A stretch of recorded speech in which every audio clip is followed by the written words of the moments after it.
예. 이 시간도 하나님의 크신 은혜와 사랑이 저와 여러분에 가득하길 주의 이름으로 축원합니다. 예. 오늘은 추수감사주일입니다. 매년 11월 셋째 주일에 우리가 추수감사주일을 지키는데요. 올 한 해 동안 우리에게 베풀어 주신 그 하나님의 은혜에 감사함으로 하나님 앞에 예배드리는 그런 절기이자 또 주일입니다. 이 절기는 1620년 신앙의 자유를 찾아 메이플라워를 타고 신대륙을 건너간 이 청교도들이 혹독한 첫 겨울을 보내고 이듬해 가을 첫 수확에 감사하며 드린 것에 유래했는데요.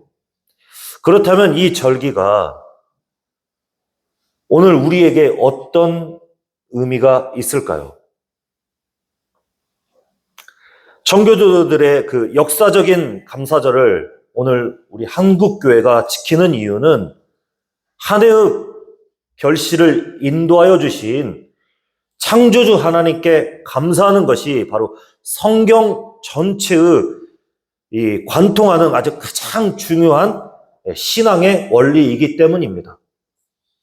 구약 이스라엘 백성들이 맥추절과 수장절을 통해 하나님의 은혜를 기억했듯이 우리 역시 청교도들의 그 감사의 신앙의 정신을 이어받아 오늘 우리에게 베푸신 하나님의 은혜를 헤아리는 그러한 주일입니다. 물론 오늘날 우리의 추수는 밭에서 곡식을 거두는 것과는 다를 것입니다. 하지만 하나님께서 올 한 해 동안 우리의 삶의 자리에서 각자에게 맞는 풍성한 열매를 허락해 주셨다고 저는 믿습니다. 그런데 오늘 설교 제목 가운데 여러분에게 먼저 질문을 던지고 싶습니다. 여러분의 인생 가운데서 가장 위대한 추수는 무엇입니까? 여러분 인생 가운데 가장 위대한 추수는 무엇입니까? 어떤 분은 올해 그렇게 이루고 싶었던 꿈을 이룬 분도 있을 것입니다. 또 어떤 분은 자녀의 대학의 합격일 수도 있고 또 사업이 이제 궤도에 올라 정말 잘 진행되어지는 그러한 일들이 아마 여러분 안에서 있을 거라고 저는 믿습니다. 참으로 감사한 일들이 여러분 인생 가운데 아주 풍성하게 있었을 것입니다. 그런데 만약 나는 올해 거둔 것도 없고 몸도 아프고 사업도 어렵고 자녀의 문제로 참 많이 힘들고 어려운데 나는 무엇을 감사해야 할까? 라고 생각하시는 분이 계신다면 정말로 그런 분에게 감사할 추수가 없는 것일까요? 오늘 본문을 기록한 사도 바울은 지금 차가운 로마 감옥에 갇혀 있습니다. 손목에는 쇠고랑과 또 발에 쇠고랑이 차여 있습니다. 또 골로새 교회 성도들 역시 로마 제국의 박해에 힘들어하는 상황에 놓여 있고 무엇보다 교회 안에 거짓 교사들의 침투로 인하여 그들의 신앙이 흔들리고 있는 상태였습니다. 세상으로 볼 때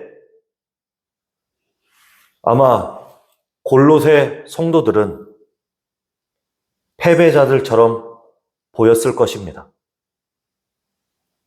그런데 놀랍게도 감옥에 있는 사도 바울은 골로새 성도들에게 이 서신을 보내며 하나님 아버지께 감사하라고 외치고 있습니다. 하나님 아버지께 감사하라. 여러분, 어떻게 이런 감사가 가능했을까요?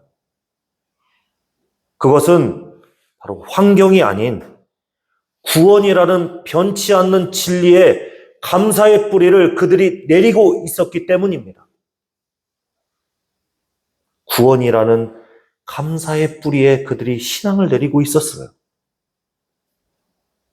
오늘 본문은 당신 인생의 가장 위대한 주수는 오직 예수 그리스도를 통해 얻은 구원이다 라고 분명하게 선포하고 있습니다.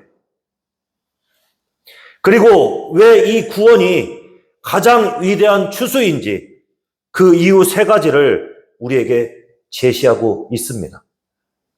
이 세 가지의 진리를 발견하여 우리의 감사의 깊이가 더욱 깊어지고 하나님께 온전한 감사를 올려드리는 복된 시간이 되길 주님의 이름으로 축원합니다. 우리 인생의 가장 위대한 추수가 구원인 이유, 그 첫 번째는 우리가 하나님 나라의 상속자가 되었기 때문입니다. 하나님 나라의 상속자가 되었다. 여러분, 본문 12절 말씀을 같이 한번 읽어보도록 하겠습니다. 12절입니다. 우리로 하여금 빛 가운데서 성도의 기업의 부분을 얻기에 합당하게 하신 아버지께 감사하게 하시기를 원하노라. 아멘. 여러분, 여기서 이 12절에서 매우 중요한 말이 등장하고 있어요. 어떤 말이냐면 바로 합당하게 하신이라는 말입니다. 합당하게 하셨다. 여러분, 이 말을 원어로 보면 자격 없는 자를 자격 있는 자로 만들어 주다라고 하는 그런 뜻을 가지고 있어요. 자격 없는 자를 자격 있는 자로 만들어 주다라는 그런 뜻을 가지고 있어요. 이것은 왕이 길거리를 가다가 거지를 왕자로 삼아서 이 왕국 전체의 모든 재산을 다 상속해주는 그런 일을 이야기하는 것과 마찬가지라는 겁니다. 전적으로 왕의 일방적인 은혜로 주어지는 은혜를 말하는 거예요. 일방적인 은혜. 그런데 왜 이 말이 우리에게 중요할까요? 여러분, 우리는 본래 하나님 나라의 기업을 상속받을 자격이 없는 자였습니다. 하나님과 화평하지도 못한 자였고 죄와 허물로 죽을 수밖에 없는 그런 사람이었습니다. 그런데 로마서 3장 23절이 이렇게 얘기하고 있어요. 우리의 상황을 로마서 3장 23절이 이렇게 얘기하고 있는데 같이 한번 로마서 3장 23절을 읽어보도록 하겠습니다. 모든 사람이 죄를 범하였음에 하나님의 영광에 이르지 못하더니, 모든 사람이 죄를 범하였음에 하나님의 영광에 이르지 못하였다. 우리는 아무리 노력해도, 아무리 착하게 살아도 우리 스스로의 힘으로 하나님 나라에 들어갈 수 없는 자였습니다. 그런데 하나님께서 일방적으로 우리를 자격 있는 자로 만들어 주셨다라는 것을 지금 본문이 이야기하고 있는 것입니다. 자격 있는 자로 만들어 주셨다는 거예요. 그럼 어떻게 이것이 우리에게 가능했을까요? 여러분, 본문 12절에서 말하고 있는 것처럼 바로 빛 가운데에서 이 일이 행해졌어요. 빛 가운데서 우리의 모든 것이 다 바뀌어졌다, 변화됐다, 만들어졌다라는 것을 사도 바울이 이야기하고 있습니다. 여러분 한번 생각해 보세요. 빛이 하는 가장 중요한 역할이 무엇입니까? 빛이 하는 가장 중요한 역할은, 빛은 모든 것을 있는 그대로 드러냅니다. 어둠 속에 감춰져 있었던 우리의 죄와 허물, 자격 없음이 거룩한 빛 가운데에서 완전히 낱낱이 드러나게 되었어요. 빛이 옴으로 말미암아 우리가 가지고 있었던 죄와 허물, 하나님과 원수되었던 것, 우리가 그렇게 하나님 앞에 나갈 수 없는 모든 것들이 다 낱낱이 드러났다라는 것입니다. 그렇다면 어떻게 빛 가운데 있는 것이 우리를 자격 있는 자로 만들 수 있었을까요? 여기에 바로 복음의 놀라운 비밀이 담겨져 있는 것입니다. 성경이 말하는 이 빛은 단순히 어떤 상태나 환경을 의미하는 것이 아닙니다. 여러분, 여기에서 말하는 이 빛은 한 인격을 말하는데 바로 예수 그리스도를 말하는 거예요. 예수 그리스도를 나타내는 말이에요. 여러분, 요한복음 8장에서 예수님께서 뭐라고 얘기하셨냐면, 자신을 나는 세상의 빛이라 라고 말씀하셨고 선포하셨습니다. 따라서 빛 가운데 있다라는 것은 우리가 심판 아래 놓였다라는 뜻이 아니라 세상의 빛이신 예수 그리스도의 보호 아래, 예수 그리스도의 은혜 아래 우리가 거하게 되었다라는 사실을 증거하고 있다라는 것입니다. 그런 의미를 가지고 있는 거예요. 이게 바로 빛이신 예수 그리스도와 연합한다라는 것을 말하는 것입니다. 빛 대신 예수 그리스도와 연합한다. 예수님 안에 있는 자는 그분의 의로움이 우리의 의로움이 되는 것이고 당당히 하나님 나라의 기업의 상속자가 되는 것이에요. 법정에서 유죄 판결을 받아야 될 죄인이 예수님 때문에 완전히 무죄로 풀려난 것을 넘어 아예 의로운 자라고 신분이 바뀌어지는 놀라운 역전이 일어났다라는 것을 이 빛 가운데서라는 거에 이 모든 말에 이 말에 함축되어 들어가 있는 것입니다. 얼마나 놀라운 말이 여러분 이 12절 안에 담겨져 있습니까? 사랑하는 성도 여러분, 여러분에게 다시 한번 묻고 싶습니다. 여러분의 인생 가운데 가장 위대한 추수는 무엇입니까? 통장 잔고에 많은 돈이 있는 것? 건강검진을 받아 좋은 결과를 얻은 것? 여러 가지 모든 좋은 것들이 여러분 우리의 이 올 한 해의 추수가 되는 걸까요? 네, 될 수 있죠. 그러나 그것보다 우리에게 더 중요한 것은 바로 우리에게 이미 영원한 하나님 나라의 기업이 예비되어 있다라는 사실, 이 사실이 우리에게 가장 큰 추수로 다가와야 한다라는 사실을 잊지 마시기 바랍니다. 세상의 어떤 성공과도 비교할 수 없는 영광입니다.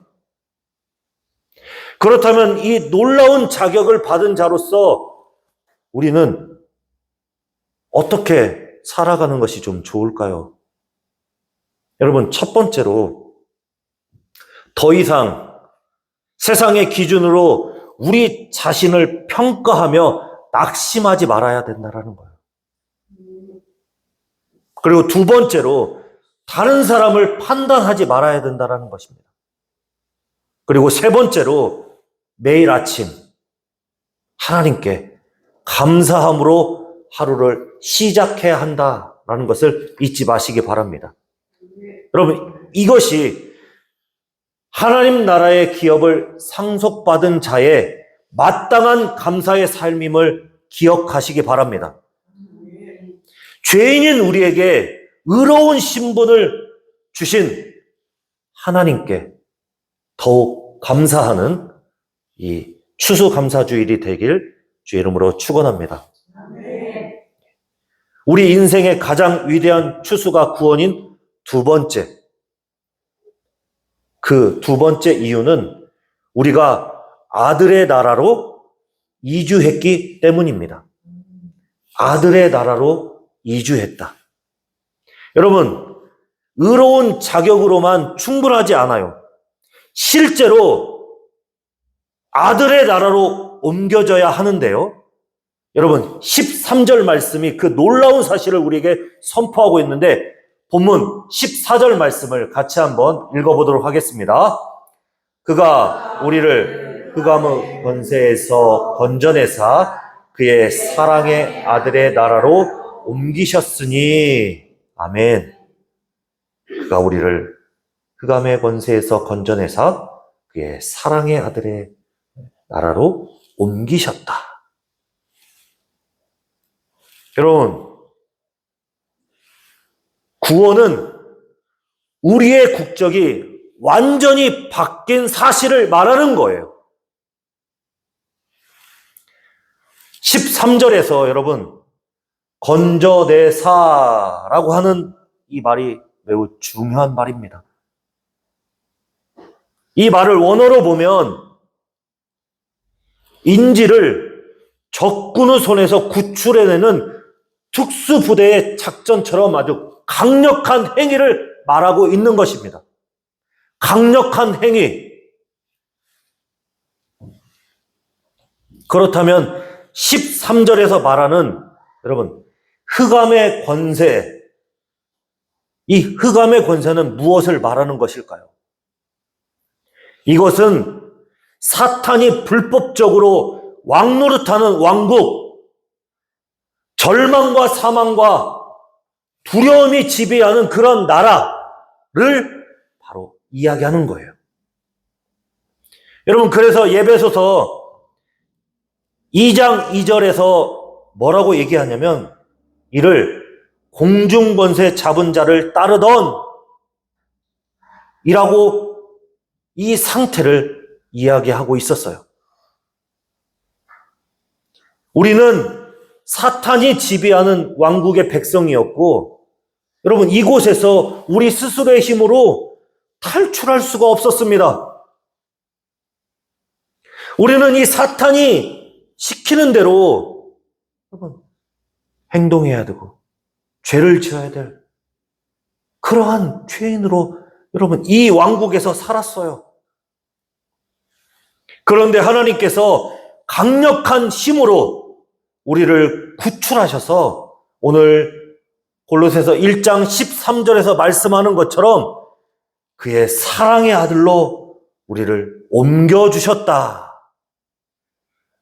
그의 사랑의 아들로 우리를 옮겨주셨다라고 증거하고 있는 것입니다. 사랑하는 성도 여러분, 그의 사랑의 아들로 옮기셨다라는 이 말은 단순히 이동이 아니라 국적 자체가 완전히 바뀌었다라는 것을 이야기하는 거예요. 국적이 바뀌었다. 여러분, 애굽의 노예로 살던 이스라엘 백성들이 홍해를 가르고 구출받았던 그 출애굽 사건처럼 인류 역사상 가장 위대한 구출 작전이 바로 여러분 십자가의 사건이었어요. 이 구출 작전의 성공으로 인해 이제 우리는 예수 그리스도를 왕으로 섬기고 예수님의 사랑의 통치를 받는 아들의 나라의 백성이 되었다라는 것을 이야기할 수 있습니다. 특히 여러분 빌립보서 3장 20절 말씀이 이 상황을 이렇게 노래하고 있는데 같이 한번 빌립보서 3장 20절 말씀 읽어보도록 하겠습니다. 그러나 우리의 시민권은 하늘에 있는지라 거기로부터 구원하는 자 곧 주 예수 그리스도를 기다리노니. 아멘. 여러분 성경이 증거하고 있잖아요. 우리의 시민권은 하늘에 있다라고 말하고 있습니다.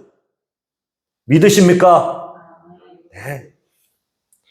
여러분의 국적은 이제 더 이상 어둠의 나라, 흑암의 권세에 있는 게 아니라 아들의 나라에 있다는 것을 기억하십시오. 이 세상에 여러분 우리가 나그네처럼 살아가지만 우리는 천국 백성입니다. 이것이야말로 세상이 뺏을 수 없는 가장 위대한 추수임을 기억하시기 바랍니다. 우리 인생의 가장 위대한 추수가 구원인 이유 마지막 세 번째, 우리가 완전한 자유를 얻었기 때문입니다. 완전한 자유를 얻었다. 이 놀라운 일이 도대체 어떻게 가능했을까요? 완전한 자유를 우리가 어떻게 얻게 되었을까요? 사실 하나님께서 우리에게 자격도 주시고 아들의 나라로 옮겨주셨고 이 엄청난 구원의 은혜를 우리가 얻었는데 여러분 이 구원이 어떤 방법으로 이루어졌을까요? 14절이 그 핵심을 이야기하고 있는데 자 14절 말씀을 같이 한번 읽어보도록 하겠습니다. 그 아들 안에서 우리가 속량 곧 죄사함을 얻었도다. 아멘. 여러분 여기에서 중요한 말이 나오죠. 그 아들 안에서 라고 이야기하고 있어요. 그 아들 안에서 가능했다. 완전한 자유를 얻는 게 가능했다라는 것을 이야기합니다.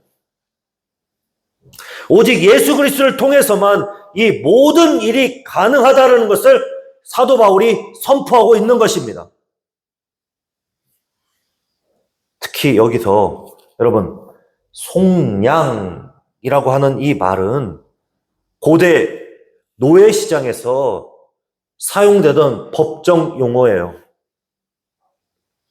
노예는 주인이 값을 치러야만 자유를 얻게 됩니다. 이와 마찬가지로 우리는 죄의 노예였습니다. 사탄의 지배 아래 있었어요. 그래서 로마서 6장 23절은 죄의 삭은 사망이다라고 말하고 있는 거예요. 우리의 죄의 빚이 너무나도 크며 그 죄의 값인 영원한 사망을 우리 스스로 도저히 갚을 수 없었습니다. 우리가 아무리 선한 일을 많이 해도 우리가 종교적인 열심을 정말 열심히 낸다 하더라도 그 빚을 갚기엔 턱없이 부족했어요. 그런데 하나님께서 그 값을 대신 치러 주셨습니다. 무엇으로요? 바로 자기의 독생자 아들 예수 그리스도의 생명, 십자가에서 예수 그리스도를 죽이심으로 그 피값으로 우리를 사 오셨어요. 여러분, 베드로전서 1장 18절에서 19절이 그것을 증거하고 있는데 같이 한번 읽어보도록 하겠습니다. 너희가 알거니와 너희 조상이 물려준 헛된 행실에서 대속함을 받은 것은 은이나 금같이 없어질 것으로 된 것이 아니요 오직 흠없고 점없는 어린 양 같은 그리스도의 보배로운 피로 된 것이니라. 아멘. 오직 흠없고 점없는 어린 양 같은 그리스도의 보배로운 피로 된 것이다. 여러분, 어린 양 같은 그리스도의 보배로운 피로, 여러분, 우리는 죄사함을 받게 되었습니다. 죄사함을 받게 되었어요. 우리의 모든 죄를 법정에서 완전히 탕감받고 완전한 자유를 누리게 되었습니다. 이것은 단순한 감면이 아니라 완전한 청산이 되었다라는 것을 이야기하는 거예요. 과거의 죄, 현재의 죄, 미래의 죄까지 모두 다 십자가가 다 덮어주었다라는 겁니다. 로마서 8장 1절이 이렇게 선포하고 있는데요. 같이 한번 읽어보도록 하겠습니다. 그러므로 이제 그리스도 예수 안에 있는 자에게는 결코 정죄함이 없나니. 아멘. 그러므로 이제 그리스도 예수 안에 있는 자에게는 결코 정죄함이 없다. 완전한 자유야말로 우리가 이 땅에서 거둬들일 수 있는 가장 값진 추수라는 것을 기억하시기 바랍니다. 세상의 모든 것을 가져도 여러분, 이 자유가 없다면 우리는 여전히 죄의 노예일 뿐입니다. 그러니 이 복된 진리를 믿음으로 믿고 고백하여 죄에서 해방되어 완전한 자유를 누리는 저와 여러분이 되길 주의 이름으로 축원합니다. 이제 말씀을 정리합니다. 우리 인생의 가장 위대한 추수는 무엇입니까? 오늘 말씀은 분명히 대답하고 있어요. 우리 인생의 가장 위대한 추수는 세상의 성공이나 소유가 아니라 오직 예수 그리스도를 통해 얻은 구원이다라고 이야기합니다. 첫 번째로 우리는 그분 안에서 하나님 나라의 상속자가 되었고, 두 번째로 어둠의 나라에서 아들의 나라로 이주했으며, 마지막으로 죄로부터 완전한 자유를 얻게 되었기 때문입니다. 그렇다면 이제 우리의 감사의 초점이 바뀌어야 합니다. 올 한 해 무엇을 얻었는가, 무엇을 잃었는가 세어보기 전에 내가 예수 그리스도 안에서 무엇을 예수님과 함께 거두어 드렸는지 그것을 먼저 묵상하는 것입니다. 우리의 환경이 어떠하든 이 변치 않는 위대한 추수가 우리의 감사를 더욱 빛나게 할 거라고 저는 믿습니다. 사랑하는 성도 여러분, 하나님께서 우리에게 주신 가장 큰 은혜는 바로 그의 아들 예수 그리스도를 통해 얻은 구원입니다. 영원한 구원의 추수입니다. 이 가장 위대한 추수를 허락하신 하나님께 이번 추수감사주일 뿐만 아니라 우리의 남은 생애 동안 계속해서 하나님께 감사함으로 살아가길 간절히 소원합니다. 매일 아침 하나님께 감사로 시작하고, 그리고 과거의 죄에서 벗어나 자유인으로서 살아가되 그 자유로 하나님께 더욱 순종하며 이웃을 사랑하고 용서하며 살아가기를 부탁드립니다. 진정한 추수감사는 받은 것에 대한 고백을 넘어 받은 자답게 살아가는 삶의 변화로 완성되는 것입니다. 이것이 바로 인생에서 가장 위대한 추수를 경험한 사람의 유일한 고백이며 마땅한 삶의 모습임을 기억하시기 바랍니다. 그 위대한 구원의 감격으로 세상을 이기고 매일의 삶에서 감사의 열매를 풍성하게 맺어가는, 그래서 주님께 큰 은혜를 누리는 저와 여러분이 되길 주의 이름으로 축원합니다. 예.